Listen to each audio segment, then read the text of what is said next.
Rekomendasi yang sama diberikan oleh tim percepatan reformasi hukum yang menyebut perlu ada revisi lagi undang-undang KPK untuk mengembalikan independensi pada lembaga ini.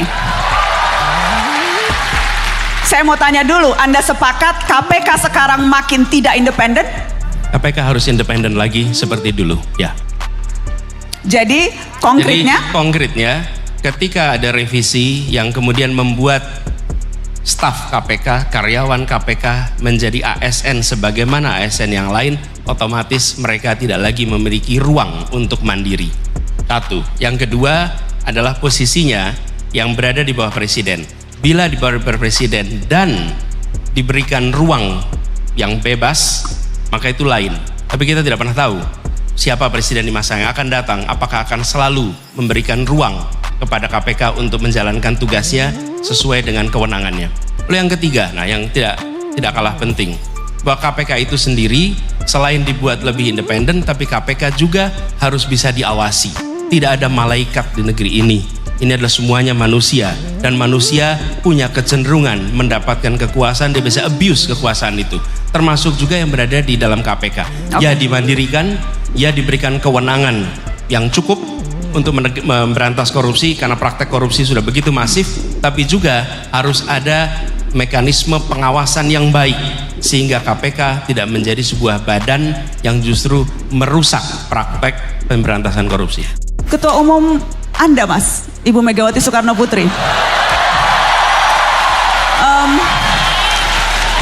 Ibu Mega sempat mengeluarkan pernyataan bubarin saja KPK, tidak efektif. Saya mau tanya, Anda sependapat dengan Ibu Ketua Umum? Dalam konteks penegakan hukum, boleh nggak ada slide yang bisa ditampilkan ya dari sisi hukum tadi itu? Baik dari jumlah penindakan kasus korupsi yang ada di Indonesia 2018-2022, biar semua publik audiens tahu sikap saya sebagai capres. Agar tidak terjadi konfus siapa berpendapat, siapa yang sedang duduk di sini. Kita sambil tunggu slide-nya disiapkan, Mas. Silakan. Baik, lalu saya tanya, tantangannya tadi sudah saya sampaikan pada teman-teman ya. Yang pertama, kebiasaan kita korup. Kerja nyogok, mau dapat proyek nyogok, dan kemudian ketemu seseorang, ketangkap OTT KPK, siapa? Aktor, analisa aktor. Atau barangkali kebijakan yang korup, karena regulasi menguntungkan sebagian, dan kemudian itu dijadikan seolah-olah ini untuk kepentingan bersama, tapi yang bermain itu beberapa orang saja. Atau sistem aturan yang korup dari si kelembagaannya. Jangan-jangan memang aturannya kurang bagus. Atau terakhir, ya prakteknya yang tiap hari tertolerir itu sudah biasa kok, nggak apa-apa. Namanya juga orang kuasa, power tends to corrupt. Nggak bisa.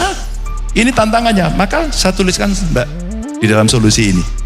Penguatan kejaksaan KPK dan kepolisian yang disebut sebagai APH. Clear? Masih jadi bertanya tidak lagi? sependapat bahwa KPK harus dibubarkan, malah justru harus dikuatkan. Sepakat dikuatkan. Sepakat dikuatkan. Artinya, Mas, saya mau follow up dengan pertanyaan yang lebih konkret. Silakan. Artinya, apakah ketika nanti Anda menjabat presiden, KPK akan diperkembalikan lagi independensinya, tidak seperti sekarang? Dikuatkan. Revisi, Mas. Revisi apakah kemudian akan dikembalikan? Karena revisi undang-undang KPK dinilai banyak pihak, itulah problem utama kenapa KPK kita sekarang melempem. Harus saya jawab ketiga kalinya. Satu, dikuatkan. Dua, revisi regulasi. Sejauh ini Anda merasa KPK masih melakukan tugasnya dengan maksimal? Atau ada penilaian yang memang wajar kalau orang kecewa terhadap institusi ini? Saya kira ya, kita ini membangun negara pasti banyak kita kecewa, pasti banyak yang kita tidak puas, ya kan? Saya kira itu wajar, ya kan? Dan memang benar bahwa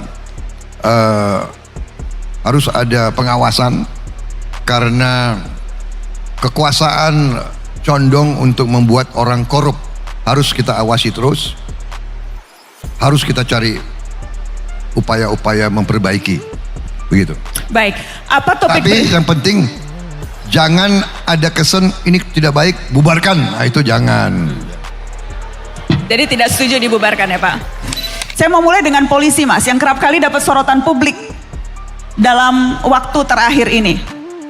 real, konkret rencana Anda terhadap reformasi lembaga kepolisian.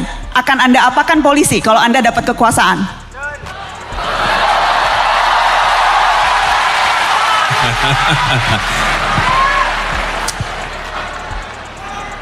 Wih, jangan dong, bahaya kalau bubar. Masa bubar? Gini, kita membutuhkan kepolisian yang akuntabel, transparan, bersih. Jadi menurut saya langkah nomor 1 adalah memperbaiki mekanisme akuntabilitas di dalam kepolisian. Semua langkah yang dikerjakan adalah langkah yang bisa dipertanggungjawabkan. Ada transparansi atas semua yang dilakukan. Mengapa? Karena adalah institusi publik. Dan institusi publik itu adalah transparansi.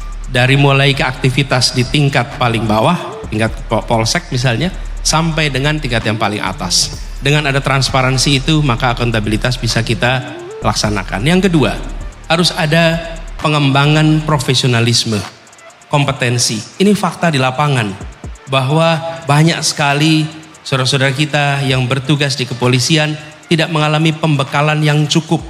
Kalau tidak punya keterampilan, pengetahuan, kemampuan untuk bisa menggunakan segala macam teknik baru, maka teknik-teknik lama lah yang akan dipakai. Dalam interogasi, ilmu interogasi sudah berkembang begitu besar. Tapi kalau kita tidak mempelajari ilmu-ilmu itu, maka teknik-tekniknya juga akan teknik-teknik lama. Dan apa yang terjadi? Muncul praktek-praktek penyimpangan. Yang ketiga, institusi polisi harus menjadi contoh di dalam pelaksanakan penegakan hukum. Anggota polisi yang bermasalah, yang melanggar hukum harus menjadi subjek untuk diperiksa. Tidak bisa justru anggota kepolisian itu terbebas bila melakukan pelanggaran. Mereka yang harus menjadi contoh. Dan yang keempat adalah pelibatan publik di dalam pengawasan kepolisian. Kepolisian seperti juga badan-badan yang lain harus bisa diawasi, dan salah satunya mungkin Ombudsman, kemudian Kompolnas bisa memiliki akses yang lebih baik dalam pengawasan. Jadi dengan cara begitu, maka apa yang dikerjakan oleh kepolisian bisa dipertanggungjawabkan kepada publik. Tapi kata kuncinya adalah transparansi, akuntabilitas. Begitu. Bagaimana dengan polisi, Mas Ganjar? Sama, Mbak. Polisi saya kira Polisi kurang kuat, Mas, sekarang. sangat. Sekarang orang Terlalu kuat? bukan. Hari ini orang membicarakan polisi secara terbuka kok, Mbak. Betul. Secara terbuka. Saya kira sudah ada tim reformasi kepolisian yang dilakukan. Orangnya juga banyak yang representatif dari banyak kelompok masyarakat. Dan salah satu nama yang saya ingat adalah Najwa Shihab. Anda tim reformasi percepatan reformasi hukum. Ya, saya termasuk salah satu di dalamnya. Sorry. Dan rekomendasi dilengkapi. kami memang Dan seperti itu, Mas. Salah satunya itu. Dan menurut saya rekomendasi dari kelompok independen yang dibentuk oleh negara, mewakili negara kan, Mbak ya, mestinya dipakai dong. Suka atau tidak suka, tinggal kita berbicara. Ketika itu iya, maka bagaimana caranya? Cara kemudian diberikan kepada publik sebagai bentuk partisipasi dan akuntability.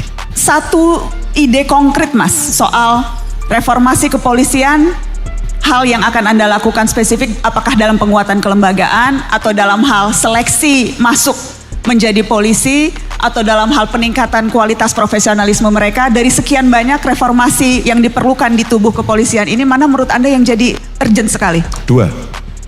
Satu sistem, dua aktor. Tidak ada yang tidak pernah mendengar pendekar keadilan yang luar biasa di Kejaksaan, Baharudin Lopa. Itu yang teriak mahasiswa hukum. Mahasiswa hukum dan orang Makassar seperti saya. Iya. Idola Beliau dari almarhum Pak Sulawesi Lopa. Barat ya, betul. Saya mengidolakan beliau. Apa yang terjadi? Ketika sistemnya baik, aktornya nggak baik, ternyata nggak jadi, Mbak. Ketika sistemnya kurang baik, aktornya lebih dominan, itu bisa lebih mendrive. Maka ada dua.